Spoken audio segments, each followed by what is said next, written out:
Básicamente identifico 4 estrategias distintas para poder invertir en bienes raíces. La más común y que seguramente todos conocen es el buscar adquirir una propiedad inmobiliaria, comprar un terreno, una bodega, un departamento o una casa. Lo malo es que esta estrategia no es accesible para cualquier inversionista, ya que requiere de un importante capital. Básicamente identifico 3 maneras de ganar exposición al mercado de bienes raíces. Una de ellas podría ser el invertir en empresas que coticen en la bolsa y que estén asociadas al sector de bienes raíces. Sería una forma indirecta de ganar exposición, donde si en la economía al sector de bienes raíces le va bien, a estas empresas también les suele ir bien. Por ejemplo, puede ser una empresa dedicada a desarrollos inmobiliarios o que trabaje con materiales de construcción, por ejemplo, un grupo cementero. Pero aquí tengo que advertir que si bien tiene cierta exposición al sector de bienes raíces, no siempre esta exposición es efectiva. Por ejemplo, puede haber un boom en el sector inmobiliario que está haciendo que se aprecien en general las bienes raíces, pero que estas acciones que se hayan adquirido no necesariamente estén creciendo. Y esto porque hay otros factores que afectan su precio, como las ventas que estén teniendo, los gastos que esté teniendo esta compañía, negociaciones con proveedores o por ejemplo una huelga o demanda que esté afectando sus resultados. Otra alternativa es invertir en lo que aquí en México se conoce como fibras o en otros países como REIT, Real Estate Investment Trust, que son instrumentos bursátiles, es decir, son instrumentos que cotizan en la bolsa y tú lo que vas a adquirir es una acción de un portafolio de bienes raíces. Este portafolio puede tener propiedades de hoteles, centros comerciales, unidades residenciales, etc. Si a las propiedades que están dentro de este portafolio les va bien, tienen buenos ingresos por rentas o apreciación de capital, a tu acción es probable que le vaya bien. Finalmente vamos a encontrar a las plataformas de crowdfunding inmobiliario. Estas plataformas lo que hacen es asociarse con desarrolladores inmobiliarios y buscan proyectos donde ellos le ven un amplio potencial de crecimiento. ¿Para qué? Para ofrecer en sus plataformas estos proyectos por un monto muy accesible y durante un plazo establecido, digamos 12, 18, 24 meses, que acabando ese plazo le van a regresar al inversionista su capital invertido más una tasa de retorno esperado.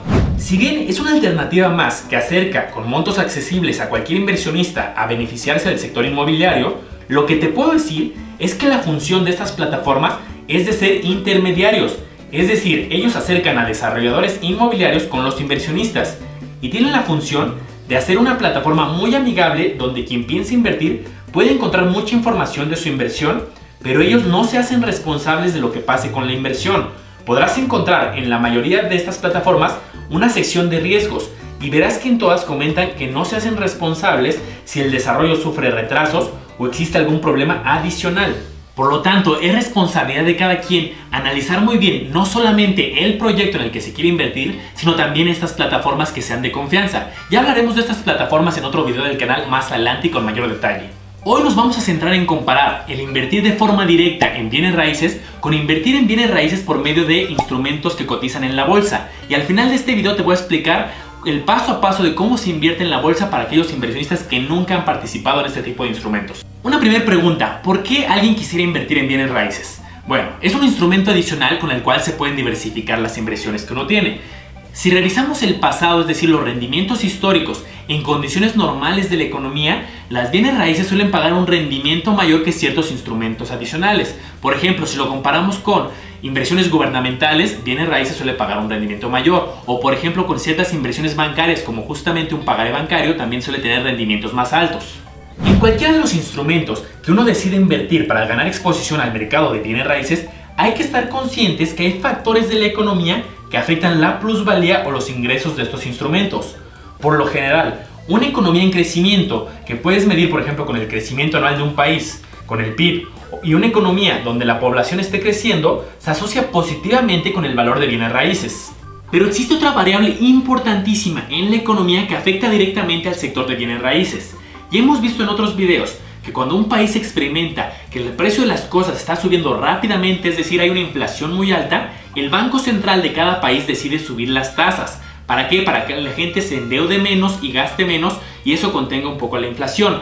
Entonces, cuando hay tasas muy altas, se afecta negativamente al sector de bienes raíces.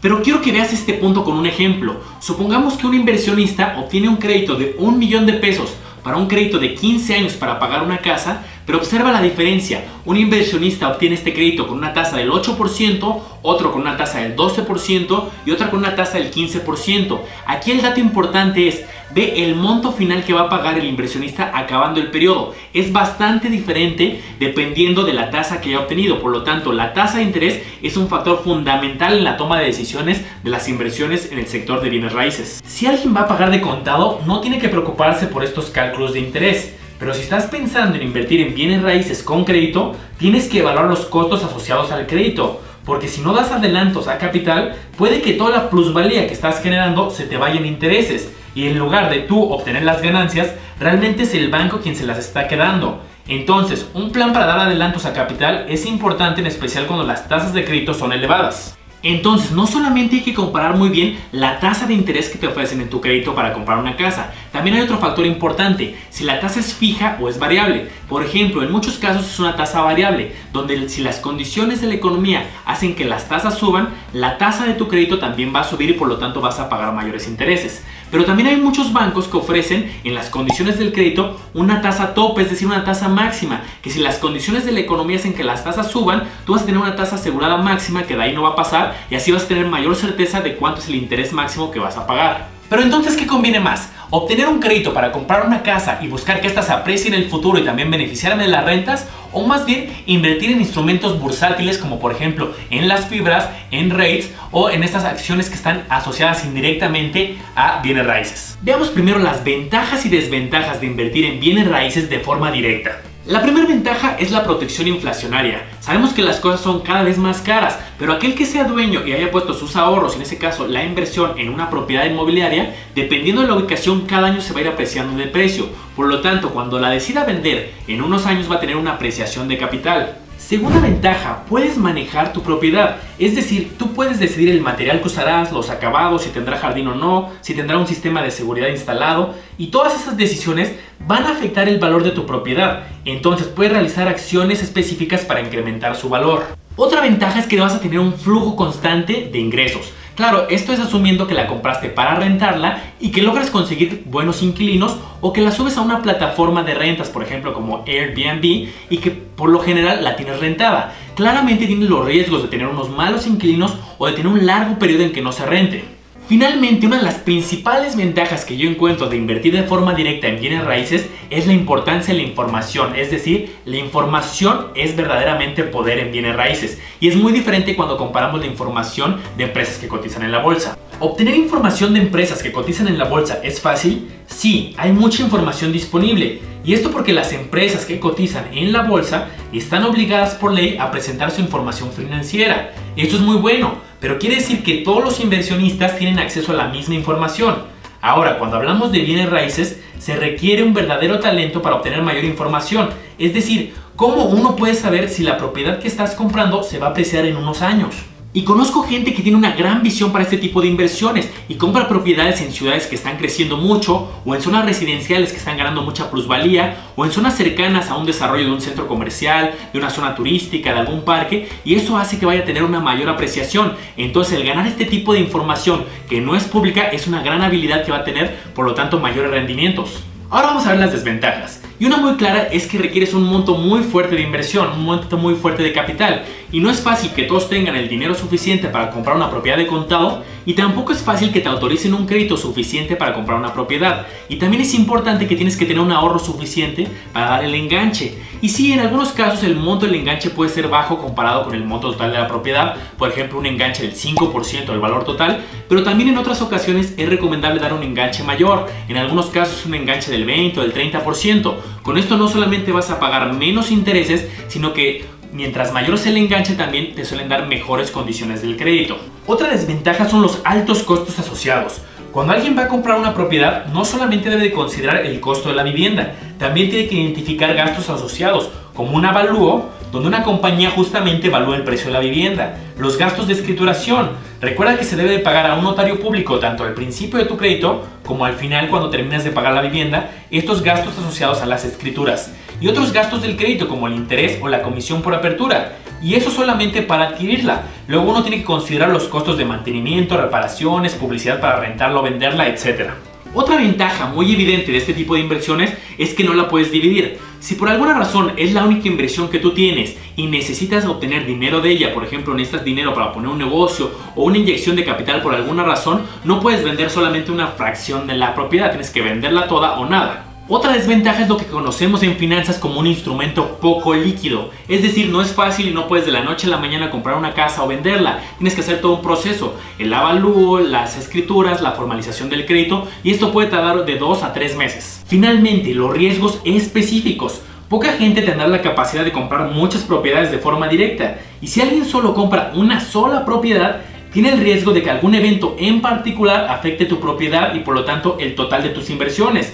Por ejemplo, si el vecindario sufre un deterioro, tu propiedad va a perder valor. Esto es diferente a los instrumentos indirectos que ahora revisaremos, donde este riesgo se minimiza. Vamos ahora a revisar las ventajas de los instrumentos de bienes raíces que cotizan en la bolsa. Pero antes regálame 2 segundos de tu tiempo y regálale un like a este video para llegar a más personas y que aprendan más de finanzas. Una de las ventajas de todas las acciones que cotizan en la bolsa, por ejemplo en este caso de las fibras, es que tiene una fácil valuación. Es decir, uno en cualquier momento puede investigar cuál es el precio de su acción y ver si se ha apreciado o no. A diferencia de cuando alguien invierte de forma directa en bienes raíces, que tiene que contratar a un experto para que realice un avalúo, en el caso de las acciones el precio es público y se actualiza en cada momento. La segunda ventaja son los montos muy accesibles. A diferencia del capital que alguien requiere para comprar una casa o un departamento de forma directa, para comprar una acción que cotiza en la bolsa los montos son muy accesibles. Y esto depende también de las reglas de los montos mínimos que ponga cada casa de bolsa. Ahorita lo vamos a ver, pero en general los montos ya son muy accesibles para cualquier clase de inversionista.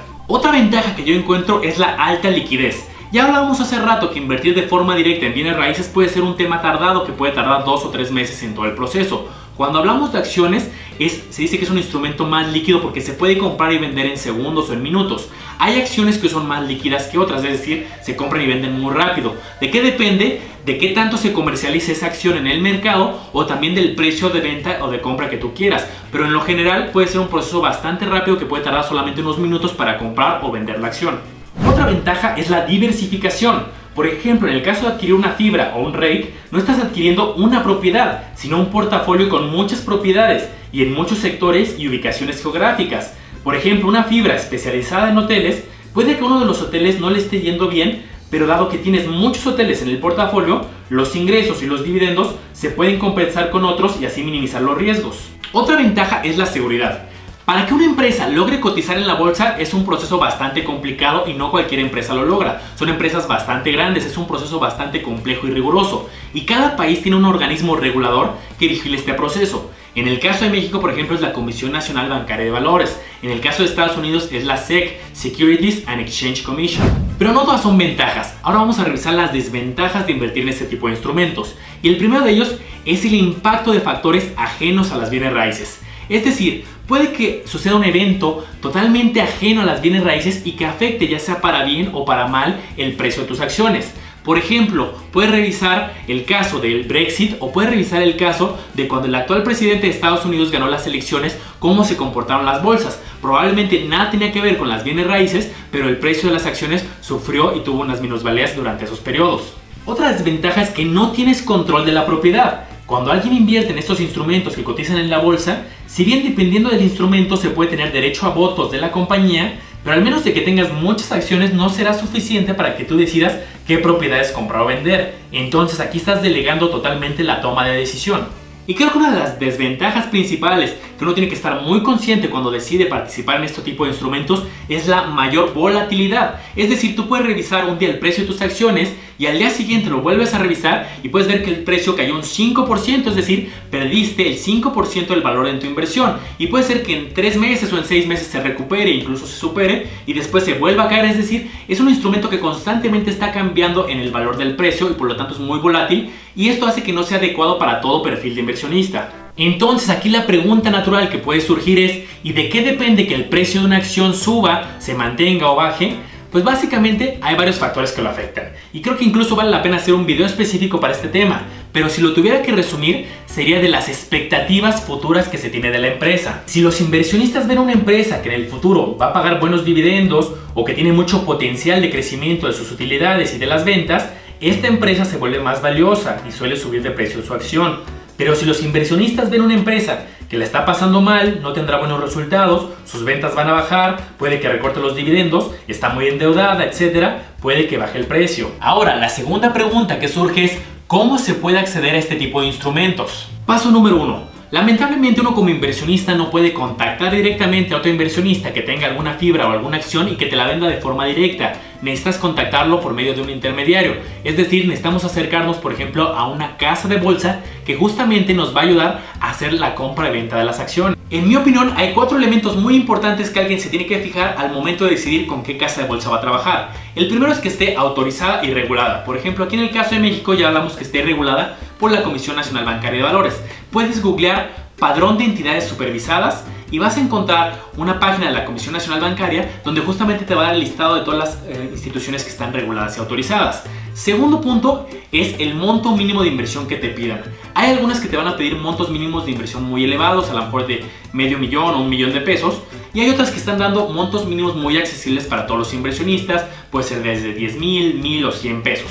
Otro punto importante es las comisiones que te cobran. Tienen que ser bastante transparentes en las comisiones. Algunas cobran una comisión general por administración, pero todas te van a cobrar una comisión que es un porcentaje muy pequeño del monto que inviertas en la compra o la venta, que se llama comisión por corretaje. Es justamente la comisión que te cobran por el derecho de poder comprar o vender a través de ellos.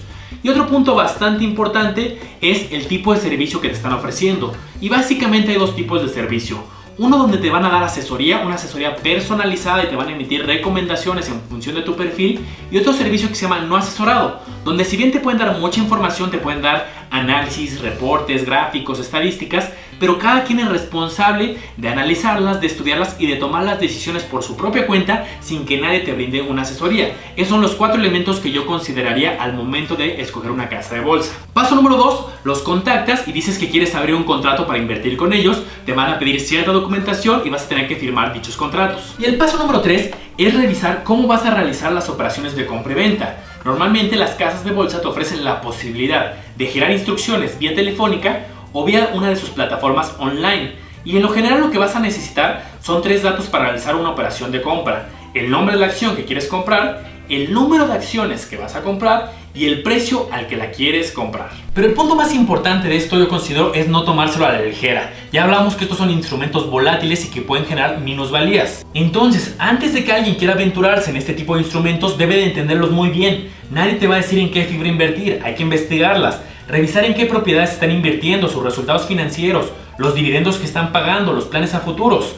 Acuérdate lo que te dije, todas las inversiones que cotizan en la bolsa están obligadas a publicar cada trimestre sus resultados, o cada que tengan un evento relevante lo deben de comunicar.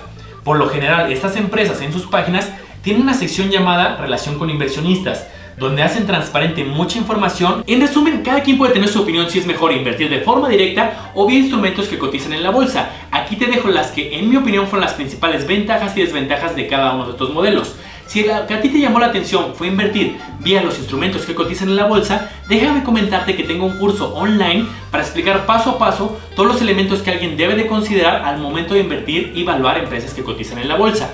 Voy a dejar la liga en la descripción del video por si alguien está interesado y no olvides suscribirte al canal para videos financieros cada semana.